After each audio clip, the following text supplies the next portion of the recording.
Supreme court ने Unnao case को लेकर एक बड़ा फैसला सुनाया है। आपको बता दें कि पूर्व भाजपा विधायक कुलदीप सिंह सेंगर की सजा को सुप्रीम कोर्ट ने बहाल कर दिया है, यानी मुजरिम को जेल में ही रहना होगा। इसके साथ ही साथ सुप्रीम कोर्ट ने दिल्ली हाई कोर्ट को जमकर फटकार भी लगाई है। सुप्रीम कोर्ट ने दिल्ली हाई कोर्ट के उस आदेश को रद्द कर दिया है जिसमें कुलदीप सिंह सेंगर की सजा को निलंबित करके उन्हें जमानत पर रिहा कर दिया गया था। चीफ जस्टिस सूर्यकांत और जस्टिस जॉय माल्या बागची की बेंच ने सीबीआई की अपील को स्वीकार करते हुए कहा कि दिल्ली हाई कोर्ट मुख्य अपील का फैसला 2 महीने के अंदर लेने की कोशिश करे। अगर अपील में देरी होती है तो सजा निलंबन के नए आवेदन पर पुनर्विचार किया जा सकता है। कोर्ट ने ग्रीष्मकालीन अवकाश शुरू होने से पहले, यानी समर वेकेशन शुरू होने से पहले उचित आदेश पारित करने को कहा। कोर्ट ने आदेश में कहा कि हम अपील स्वीकार करते हैं, आदेश रद्द किया जाता है। हाई कोर्ट मुख्य अपील को 2 महीने के अंदर तय करने का प्रयास करे। अगर अपील जल्द सुनवाई योग्य नहीं है तो सजा निलंबन के आवेदन पर नया आदेश पारित किया जाए। हम मेरिट पर कोई राय नहीं व्यक्त कर रहे हैं और न ही सजा निलंबन के आवेदन पर इस आदेश का प्रभाव पड़ेगा। आपको बता दें कि सुनवाई के दौरान सुप्रीम कोर्ट ने दिल्ली हाई कोर्ट की उस टिप्पणी पर नाराजगी जाहिर की जिसमें उसने कहा था कि पॉक्सो एक्ट के तहत बहुत गंभीर यौन अपराध यानी एग्रीवेटेड पेनिट्रेटिव सेक्सुअल असॉल्ट का मामला सेंगर पर नहीं बनता। ऐसा प्रथम दृष्टया माना गया था।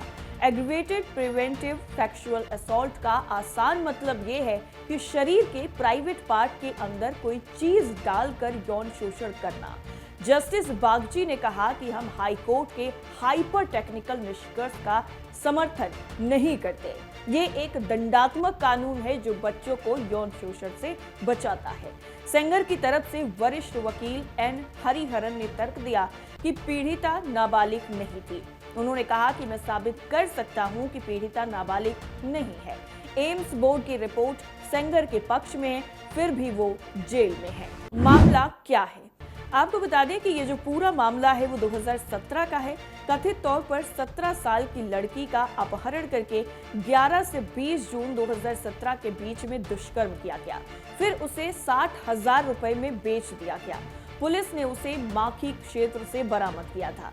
पीड़िता ने रिपोर्ट दर्ज कराना चाही तो तत्कालीन बीजेपी विधायक कुलदीप सिंह सेंगर के निर्देश पर पुलिस अधिकारियों ने उसे चुप रहने की कथित तौर पर धमकियां दी।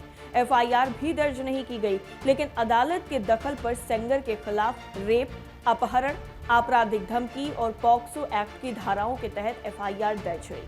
इलाहाबाद हाईकोर्ट के आदेश पर उसकी गिरफ्तारी हुई थी। 2019 में सुप्रीम कोर्ट ने उन्नाव दुष्कर्म से जुड़े 4 मामलों की सुनवाई दिल्ली ट्रांसफर कर दी और इसे रोजाना आधार पर 45 दिनों में पूरा करने का आदेश दिया।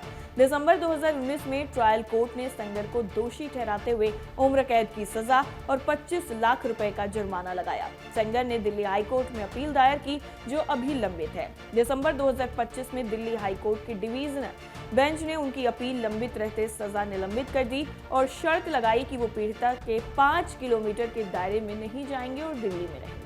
सीबीआई ने इसी अंतरिम आदेश के खिलाफ सुप्रीम कोर्ट में अपील दायर की थी जिस पर फैसला सामने आया है और ये फैसला उन्नाव दुष्कर्म मामले में महत्वपूर्ण माना जा रहा है जिसमें पीड़िता की सुरक्षा और पॉक्सो कानून के सख्ती से पालन करने पर जोर दिया गया है। सुप्रीम कोर्ट के इस फैसले पर आपकी क्या राय है, हमें जरूर बताइए। फिलहाल के लिए इतना ही। नमस्कार।